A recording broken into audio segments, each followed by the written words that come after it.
কি করছেন এখানে? দেখো, আমি একজন রাজকুমার, তোমার উচিত আমাকে দাঁড়িয়ে সম্মান করা।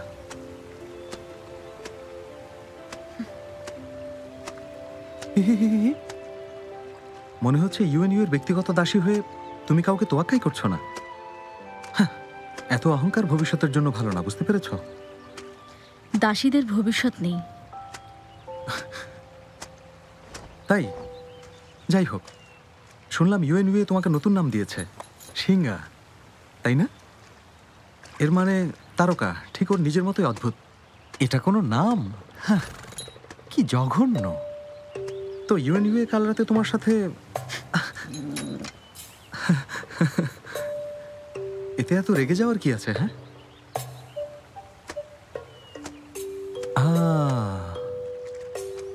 বুঝতে পেরেছি, এখানে এত আশ্চর্য হওয়ার কিছু নেই।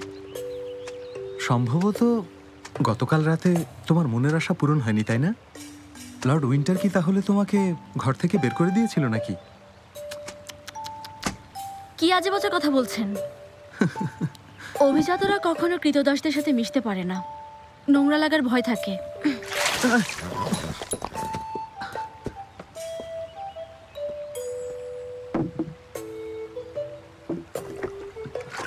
তোমাকে একটা কথা মনে করিয়ে দিই।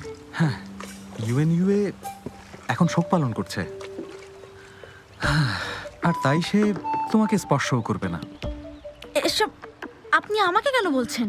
যাই করুক, তাতে আমার কি যায় আসে? ও কর্তব্যপরায়ণ ছেলে, শোক পালন করবে, এটাই স্বাভাবিক, তাই না? কিন্তু আমি তেমন না। হ্যাঁ, উত্তর ইয়ানের ছেলেরা উড়ন্ত ঈগলের সাথে পাল্লা দিয়ে সবাই ঘোড়ায় চড়ে বেড়ায়, যাকে বলে আসল পুরুষ। আরে আরে, কি করছো? ওটা লাগলে নির্ঘাত আমি মারা যাব। সাবধান করে দিচ্ছি, কোনো ঝামেলা না করে দূরত্ব বজায় রাখবেন। আবার যদি আমাকে রাগিয়েছেন, আমি কিন্তু সহজে ছাড়বো না।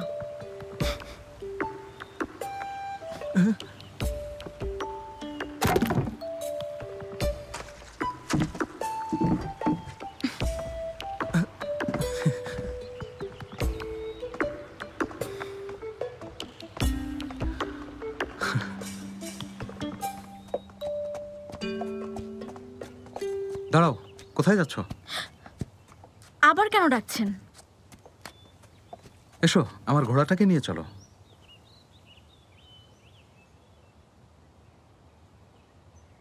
ধরো। ঠিক আছে।